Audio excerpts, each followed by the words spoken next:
Good evening, everyone. I had the pleasure of spending time with Stephen and Jermaine and Amanda last night at the Jones Museum and then later for dinner. Stephen was very interested in our history, lots of questions, the history of John Jones and Elmira. He shared some of his experiences and observations from his visits to other museums and with similar themes and interpretations. So I learned a little, we laughed a lot. Stephen is thoughtful, intentional, gracious throughout the whole tour and the dinner. But all I kept thinking was, he didn't even take a nap. He came right from Maryland right over to the Jones Museum. So I really appreciated that. And I'd just like to thank you for coming and spending time at our little museum. Stephen Towns. He was born in Lincolnville, South Carolina, and lives and works in Baltimore, Maryland. He trained as a painter with a BFA, a Bachelor's in Fine Arts, in studio art from the University of South Carolina, and has also developed a rigorous self-taught quilting practice. In 2018, the Baltimore Museum of Art presented his first museum exhibit, Stephen Towns, A Rumination and a Reckoning. His work has been featured in publications such as the New York Times, Artforum, the Washington Post, Hyperallergic, Cultured, Forbes, AFROPUNK, and American Craft. Towns was the first Black artist in residence at the Fallingwater Institute, located at Frank Lloyd Wrights' renowned Fallingwater House in Pennsylvania. In 2021, Towns was also awarded the Maryland State Arts Council Individual Artist Award. Towns' work is held in domestic and global private collections, as well as in the collections of many fine arts institutions, including Art and Practice in Los Angeles, California, the Baltimore Museum of Art in Baltimore, Maryland, the City of Charleston, South Carolina, the Flint Institute of Arts in Flint, Michigan, the National Museum of African American History and Culture in Washington, D.C., the Natural Portrait Gallery, also in Washington, D.C., the Westmoreland Museum of American Art in Greensburg, Pennsylvania, the Petrucci Family Foundation Collection of African American Art in Asbury, New Jersey, and our very own Rockwell Museum here in Corning, New York. It is my pleasure to introduce my new BFF, my very talented friend, Stephen Towns.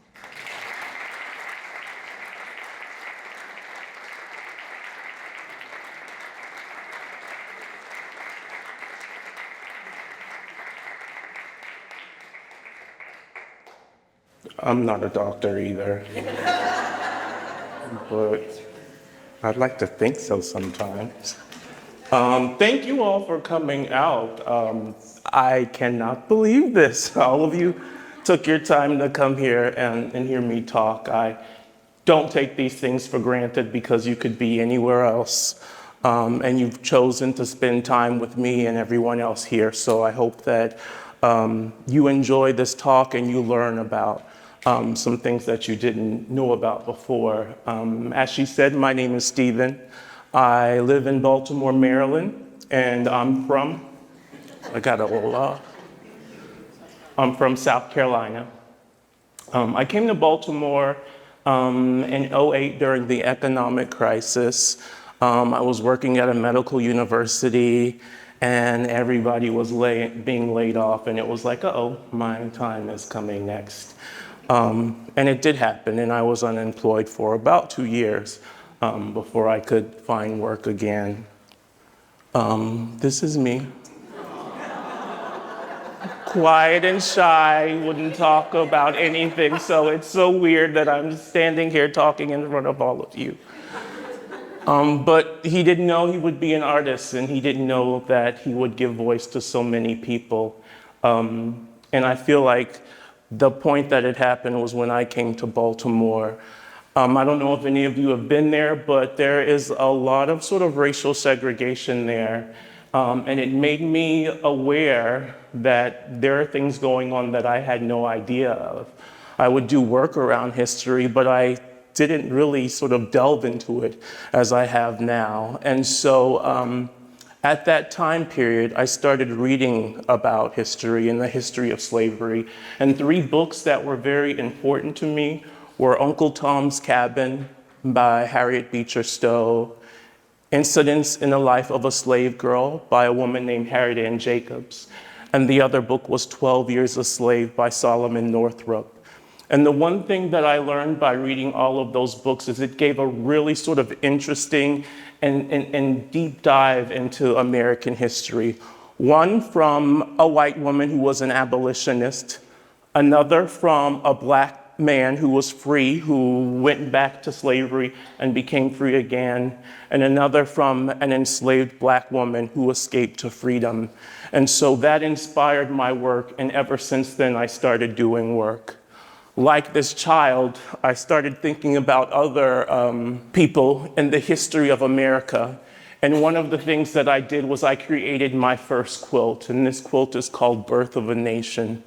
When you see this quilt, it's always displayed above ground, and it never touches the ground, because when the flag touches the ground, it has desecrated, you've desecrated the flag. And so the flag is clean, but the woman's dress has been stained with coffee and tea and dirt. And this particular quilt is a memorial to my sister, Mabel Ingram, who had passed away. She and my other sister owned a cleaning business, and we would clean for sort of upper middle class, wealthy white people. And sometimes when you're in a service job, there's a certain level of disrespect that you can feel, that your work is not appreciated. And Mabel would always say, "How can you respect me when my mother literally fed your father? Our mothers fed our forefathers." And so this piece was in honor of her. And this is me sort of wondering what I'm going to do in my studio. And I started thinking about me being a child, and how would my life be if I were a child enslaved? And sort of one of the only things that you can do is sort of escape. And you can escape in your memory, and you can escape through the stars. And so I've created this series of works called Find Me a Constellation. Each of the paintings that you see here, the faces are all taken from archival photos of enslaved children. And on them, I painted them. I put that beautiful gold halo and these butterflies around them. For me, when you see the butterflies in the work, butterflies represent spirituality. So sometimes the figure is surrounded by it. Sometimes the butterfly is behind the person and they don't know how spiritual they are. And sometimes it's right in front of them and they know how spiritual and wonderful they are. And in each of these pieces, you'll see these little patches of white people. And so these are their owners, these are the enslavers. And the only way the children can escape is through the stars. And so I did a series of 6 small paintings.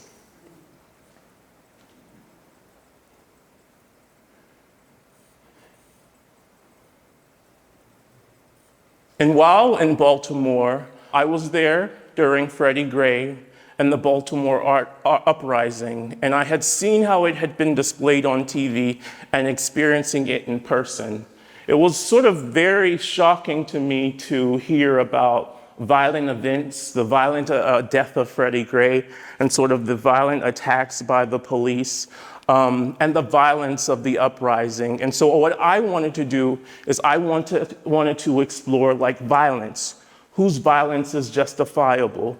And sort of one of the things that I started reading about was Nat Turner's rebellion, who I had sort of not heard about before.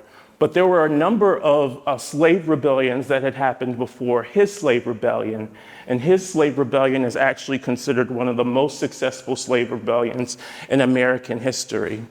And so I applied for a grant to do a whole project, a series of quilts and a series of paintings around Nat Turner's rebellion, because I wanted to tell that story and I wanted to talk about the idea of violence, whose violence is justifiable. And one of the things that sort of came to me was like the history of America, the revolution, all of this stuff is violent.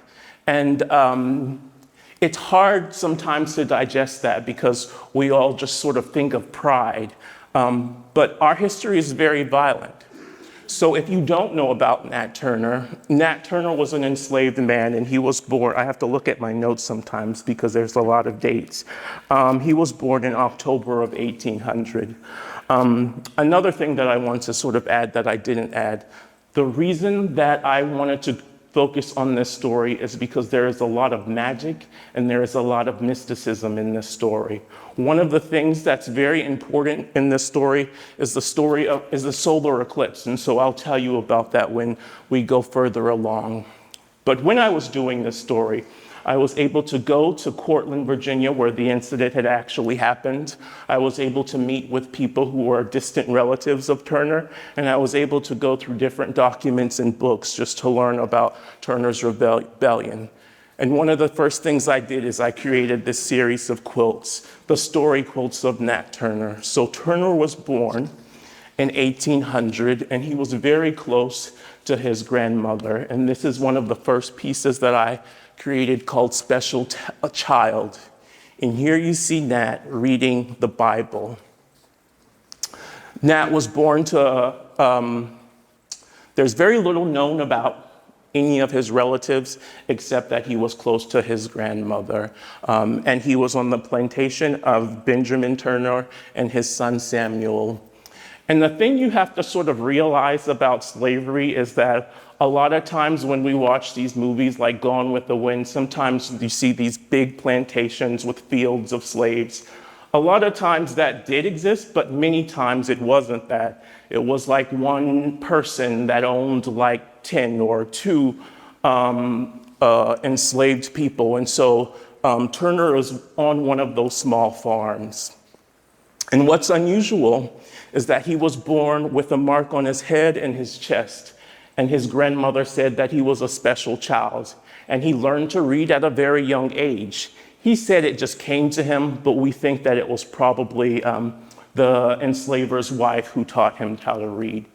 And so because he was able to read, he was a lot different than the other enslaved people at that time period. Here you see Turner working on one of the enslaved farms. This is also a quilt that's part of the series. And Turner would often get to go and he would get to preach to other enslaved people. And he would preach the Bible. And one of the things that he did is he got to preach. So this piece is called The Prophet. When Turner was about 20 years old, Benjamin Turner died. His son took over. And when he was 20 years old, he ran away. And when he ran away, he came back after a month. And during this whole period, Turner was having these visions of good and evil and this war between whites and blacks. And so one of the things that he was doing is he was trying to free the enslaved people there in Virginia. And because he had read the Bible, he was basically copying the story of Moses. It wasn't until I actually said, your parents tell you to read the Bible and you're like, okay, I will. But you don't.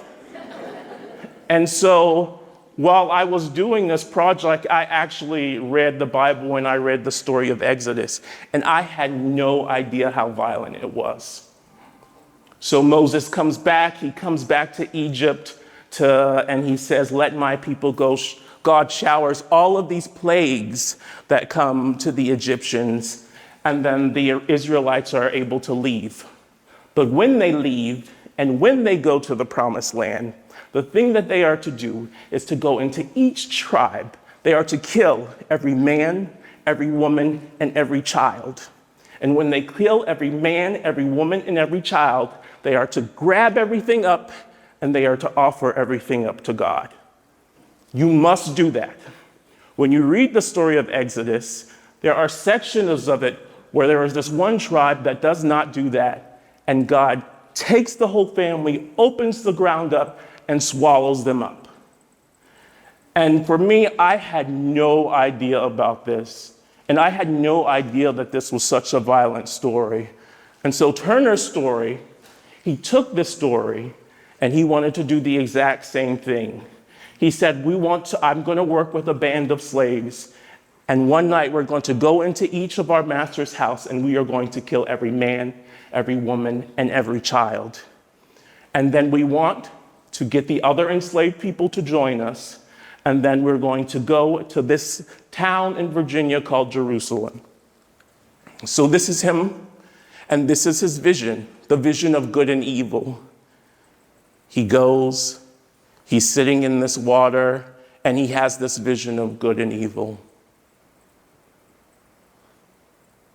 One of the things that happened as Turner was a preacher is that he actually baptized this man called Ethel T. Bailey. I can't get the exact name right now. And this was sort of like a no-no.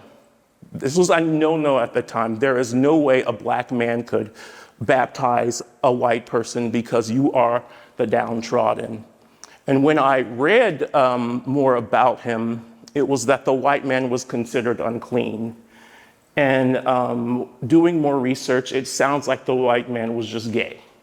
So the white people in town rejected him, but he was accepted by the blacks, and he was baptized by Turner.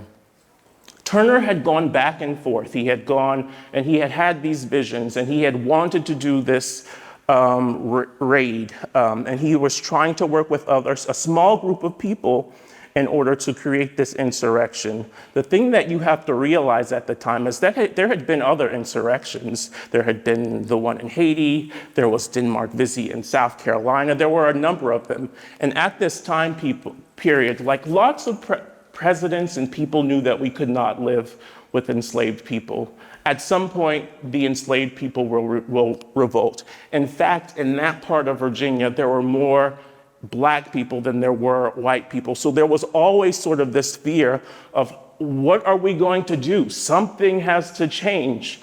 And the folks in their town actually thought that this would never happen to them because they treated their Negroes well.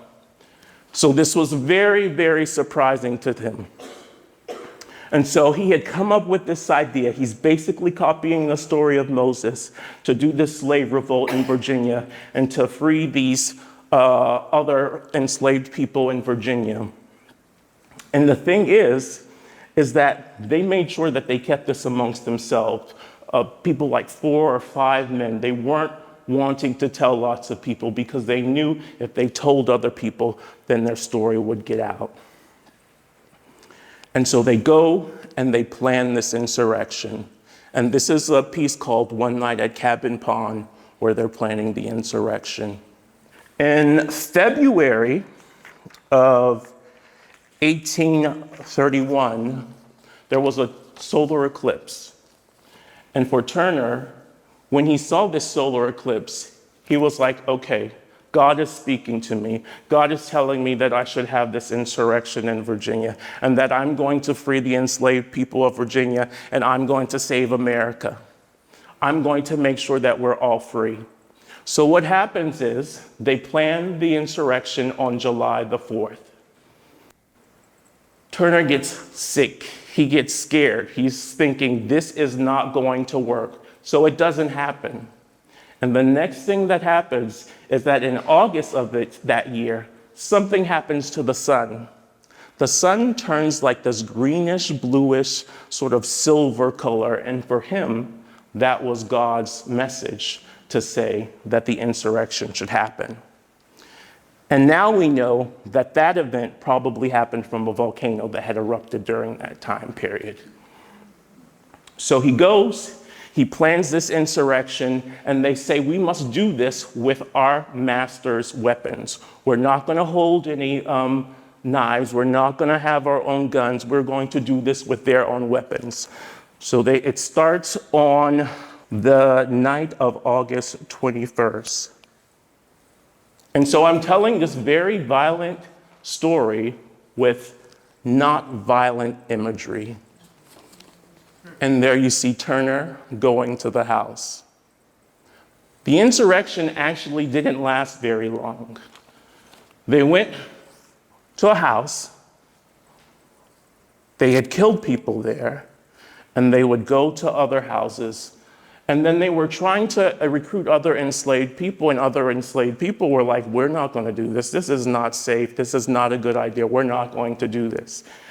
And then some would join him.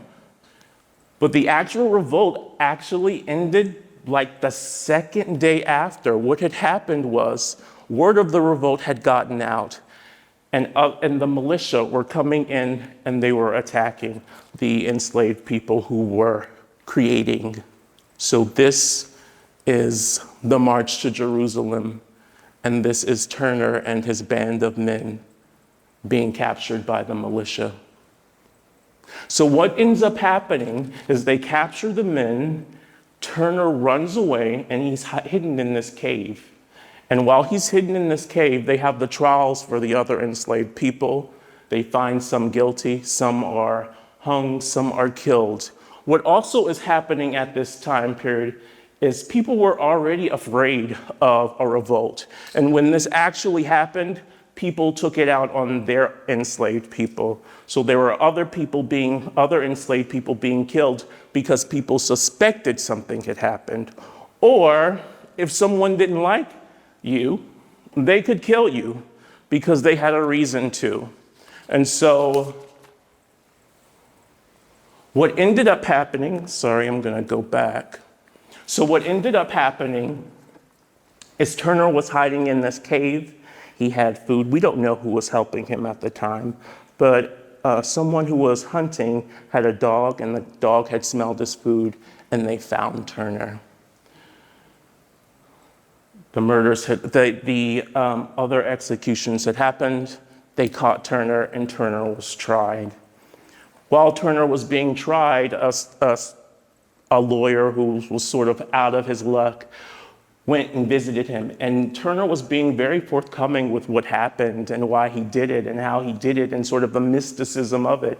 And so that author, Thomas Gray, published The Confessions of Nat Turner, and he got a copyright and he became wealthy because of it. And Turner was soon executed, and when he was executed, he was hung. They sliced off parts of his body, and some parts of it were boiled because they believed the oil in his body had magic in it.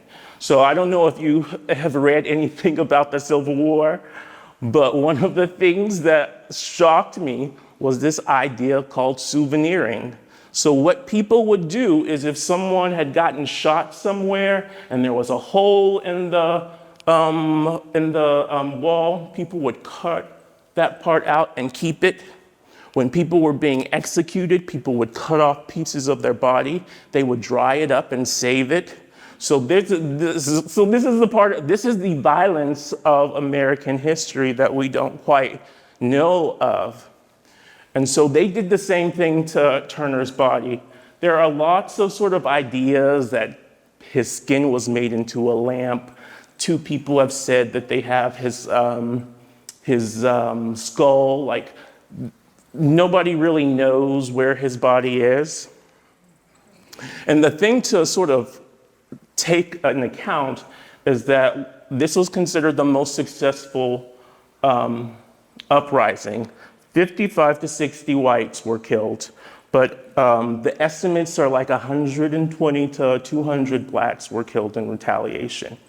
And the thing to keep in mind is that this rattled the whole nation. And so this event, insurrection, was mentioned by politicians, by Lincoln, and this is sort of one of the catalysts to the Civil War. So that's why this is very important in history. And the thing that is sort of weird, sort of at the time when I was doing this project in 2014, is like there was not a lot known about so many things. And so uncovering all these things were very shocking to me. In fact, it wasn't until 2021, 3 years ago, that Cortland, Virginia, where this incident took place, took down a sign. The road was called Blackhead Signpost Road. And that was the road where they would put people's heads to warn other enslaved people not to come. 2021. And I think that that probably happened because of Black Lives Matter. The other thing that I wanted to do is I wanted to create these quilts of Nat Turner and his wife, Cherry. And we don't know very much about Cherry. And the thing that I wanted to sort of convey is like the relationship that two couples have that nobody else can share, nobody else knows. There's sort of a secret sort of connection that couples have with each other. And so I wanted to display that in these two quilts of Nat and Cherry Turner. And I also started creating a series of quilts called Black Magic. And for me, the magic is prayer and God.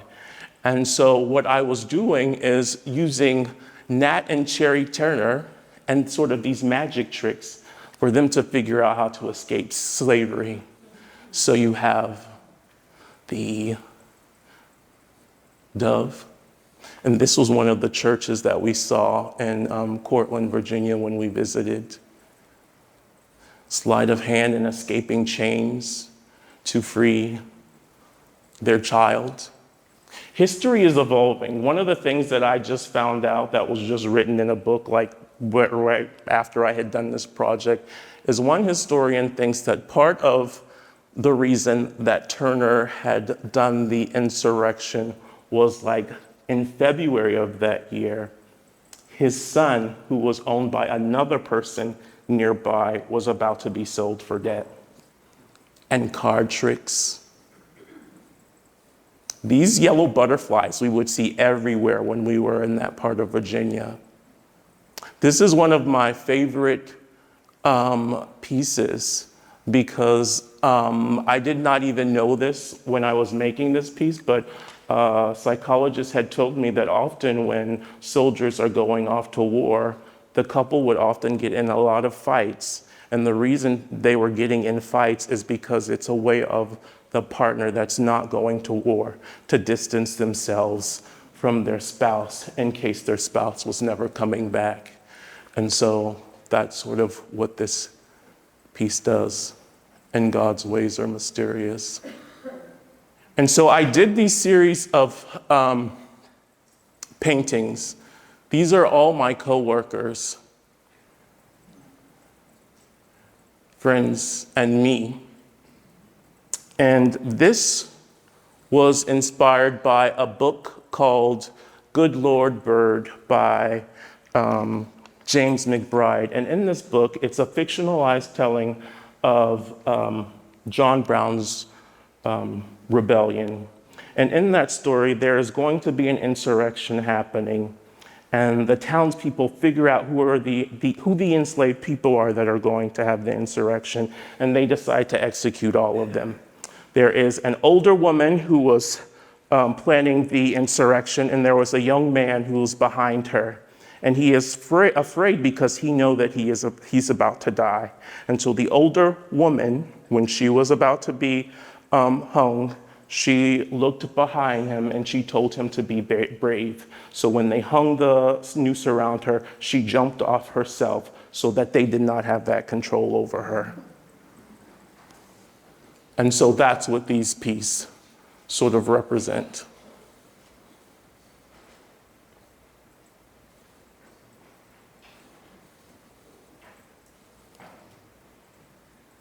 So I did lots of things. This is heavy material. And so after a while, it just got to be too much. But I did do projects around Harriet Tubman and her story. She helped a raid during the Civil War, the Union soldiers. I started doing work around spirituals, Negro spirituals, sort of to find hope. This one is called Deep River. This is a piece about Anna Murray Douglas, Frederick Douglass's wife. And then I started doing a work. I was like, I can't do anything else with the Civil War. I cannot do anything else with death.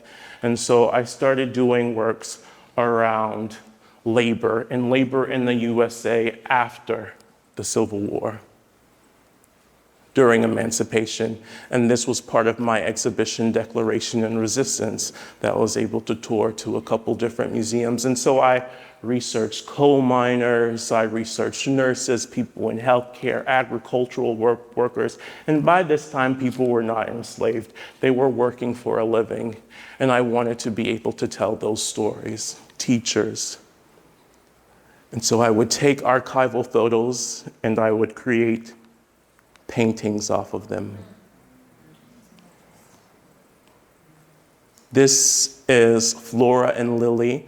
They were workers at one of the museums that I worked with, the Ronaldo House. They had a section of the museum that was called 5-Row, where all the Black workers worked. And these were two women, Flora and Lily. I researched everything about Winston-Salem, but Flora and Lily told me they wanted to be painted. And so I painted them.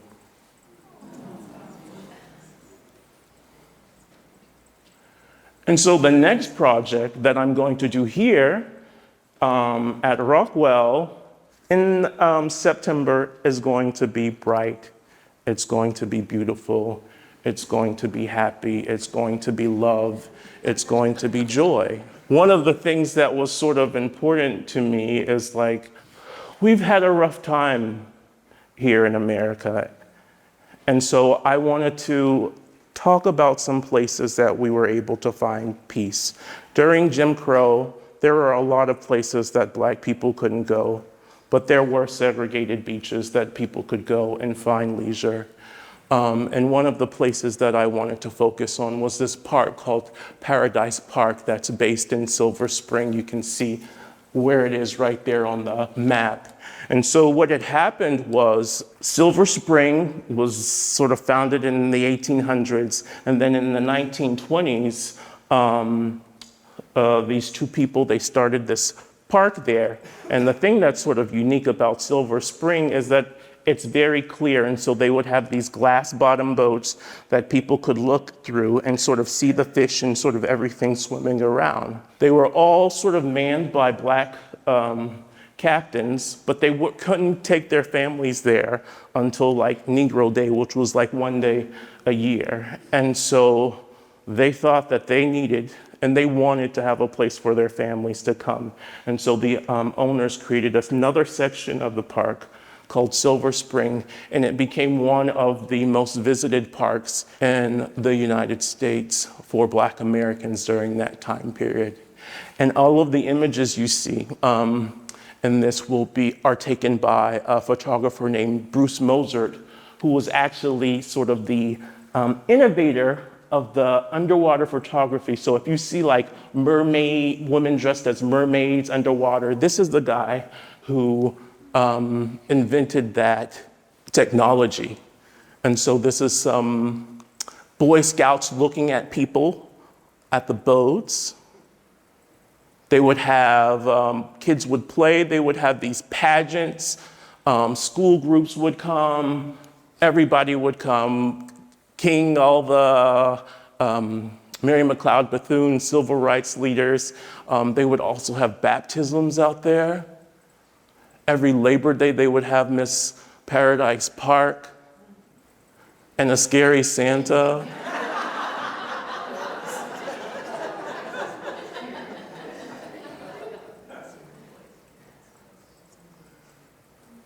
And so this painting is the inspiration. These boys here, these boys here for that painting. So I'll have 6 paintings, and I'll have 3 sort of large-sized quilts. This is one of the other paintings. I'm not going to show them all.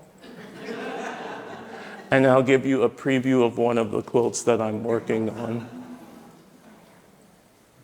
It'll be this sort of large, beautiful underwater scene you can just go and enjoy.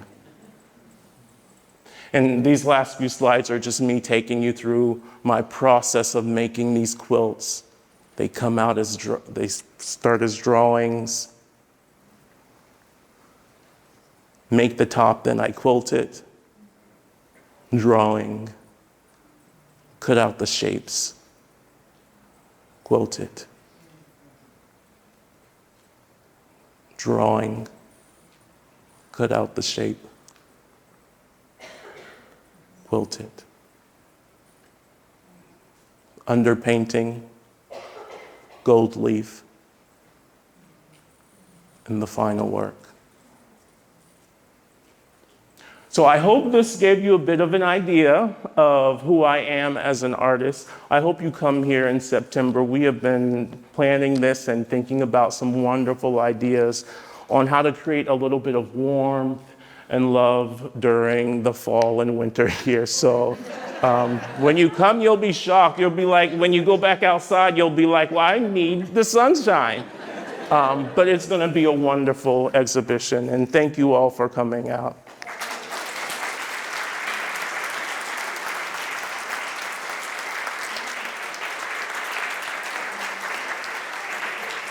I just wanted to say there is a book by this wonderful author Lou Vickers that talks about Paradise Park, and there are also copies of a catalog of my artwork downstairs for sale, and I'll sign it for you if you want me to. So thank you all.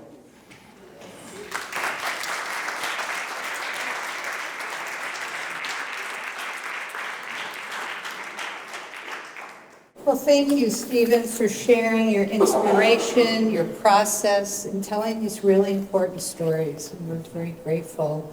But we'd like to give the audience a chance to ask Stephen a question. So if you want to raise your hand, I'll hand you the microphone.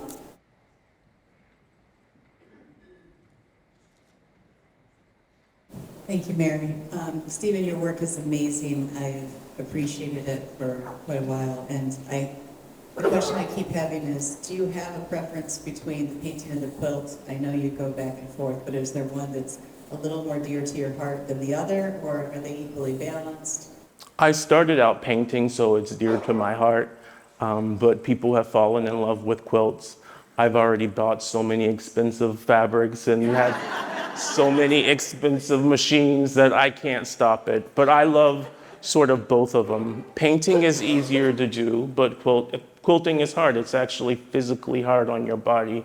But there are parts of it that are very meditative, like the sound of the sewing machine and moving things around, and sort of the feeling of the needle going up and through the thread and beating things. But I've learned to love both of them.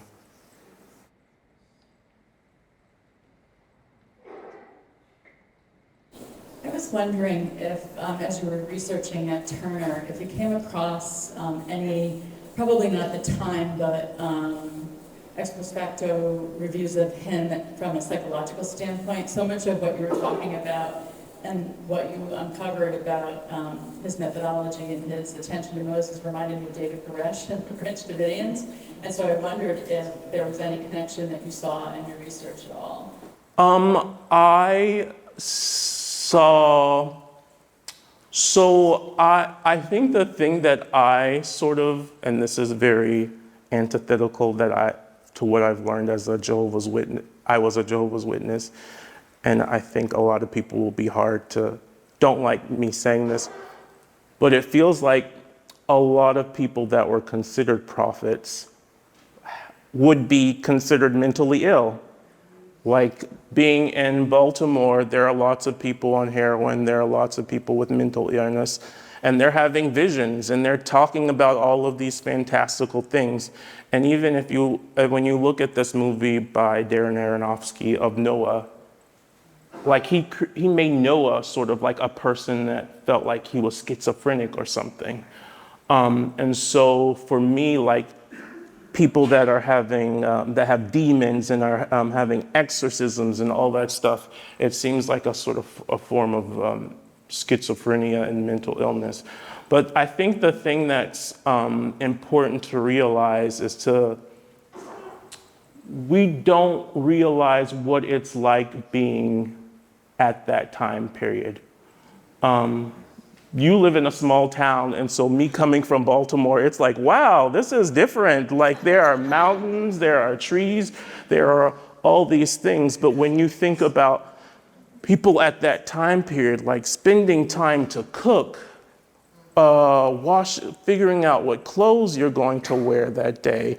You don't have the luxuries of underwear and deodorant and all this stuff. And so like there are a lot of things now that they experience. Animals, they experience more animals. They experience more smells. The smell of, you probably knew the smell of somebody more than we do now.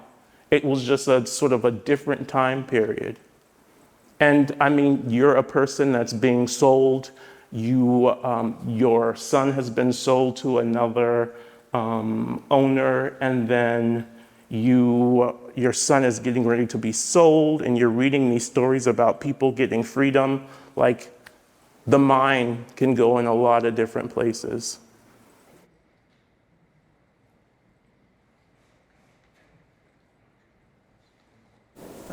The Rockwell Museum has welcomed two of your pieces into its collection, Land of Glory and Hair Lessons.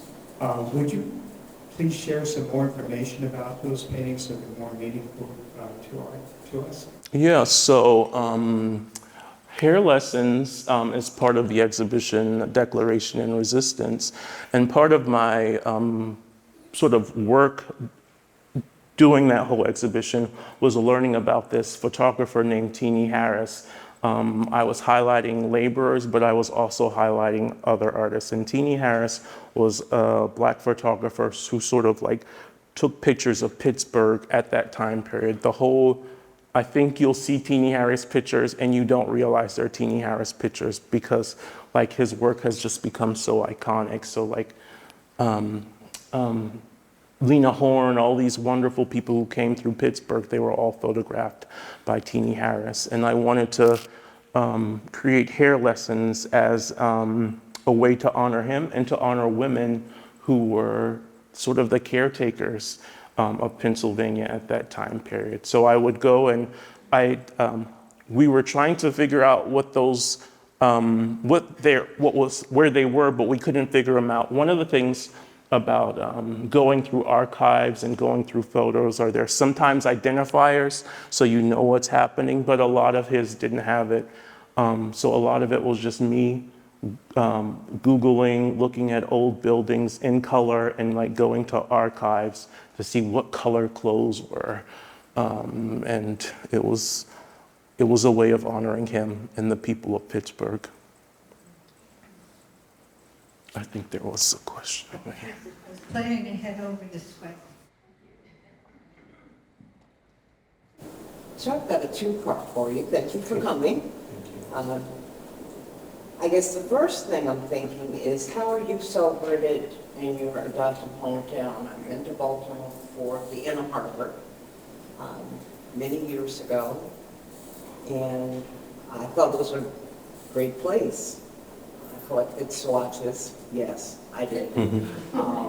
And I never knew the turmoil that existed behind the glitz and the glamour of that. How am I celebrated? I think being an artist is sort of like a thankless job. Like, you go and you buy lots of things that are very expensive and you create these sort of expensive things and people don't understand. Some people know my work, some people don't. And I don't expect everybody to know sort of who I am and what I do. But I hope that over time, long after I'm gone, that people will appreciate the work and the stories that are behind them. I thank you very much for being here in our little town. Thank you. For coming.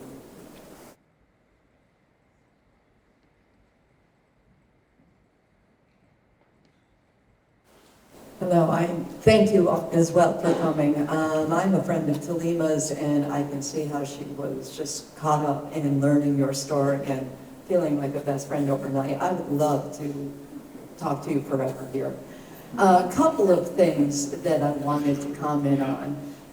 I agree that our history in the Americas, North America, and in South and Central America is just replete with violence that is unimaginable. I'm a retired history teacher, so when you started speaking, the first thing I started thinking was, if Nat Turner is born in 1800, 1790 was when revolution broke out in Haiti. It doesn't come to a successful completion until 1804, and North America was terrified. So the overreaction with the violence that spread, not surprising. The fact that we were sure that Vodun and other mystic practices had a whole lot to do with the success of Toussaint passing information and so on, and didn't understand a thing about it, that also would have piled on. So I kept thinking, Haiti, and you know, that came to mind. Another thing, when you mentioned very early on, and this relates to the woman's question just a moment ago, about reading books that really informed you and motivated you.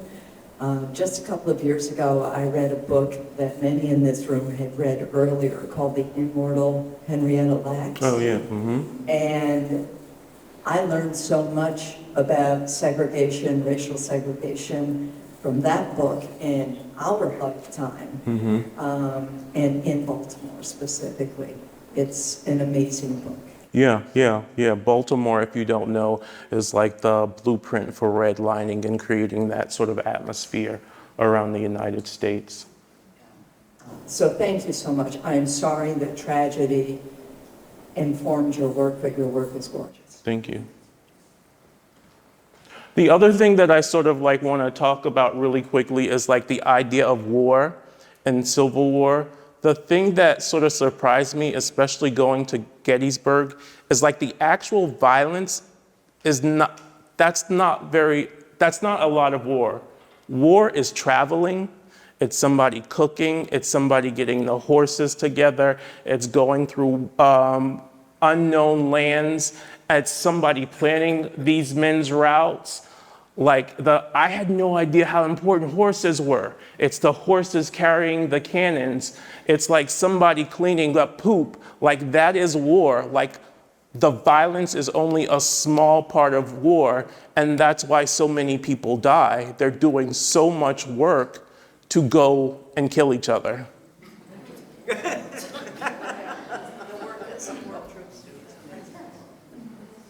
believe we had a question over here.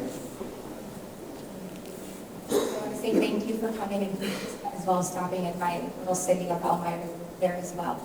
I have deep roots in Baltimore, so even though it's not the easiest place to grow or to visit, at a young age I was able to see how beautiful it was as well. I'm going to read the news every year there to where we would go to the African American Museum, to the harbor, and I didn't appreciate it until I started getting a little bit older, to where when I became a mother, I push that on my children. I want to ask, when we were doing your research for Mr. Turner there, how were you able to create the pieces that you created without putting that hurt and anger in there? How were you able to make it peaceful for us?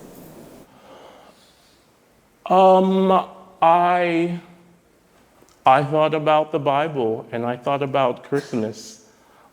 And Easter, you have this whole holiday where you have bunnies and eggs about somebody dying.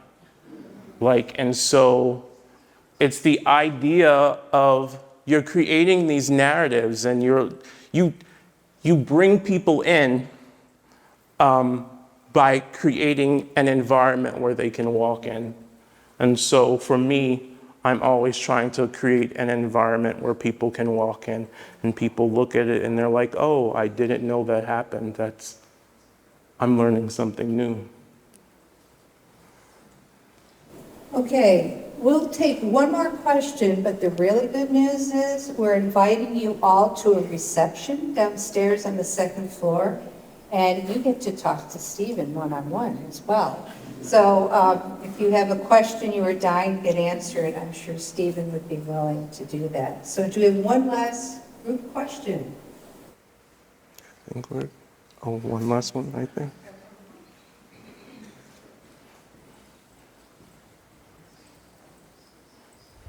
Thank you for sharing it, and I'm looking at your art and hearing you speak. I was wondering if there are any particular artists who have resonated with you in terms of storytelling. I think in terms of series about the horrors and the triumphs of African American history, someone like Jacob Lawrence, and with her so recent passing, of course, and her use of quilts, the incredible Faith Heingold. But who is it, if anyone in particular, that resonates with you as an artist? Yeah, all of those, but and the thing is I had a Western I learned from the Western canon. So there were people like, I don't know if anybody is familiar with Marie Cassatt. She has these beautiful paintings of mothers and their babies. And so just the warmness and the tenderness and love that are in those. Everybody is familiar with the Kiss, that image by Gustav Klimt, or the gold and all those things. And so a lot of those, and just like going to churches and looking at altar pieces, and just the idea of the reverence of God, and creating that reverence with sort of humanity. Thank you all.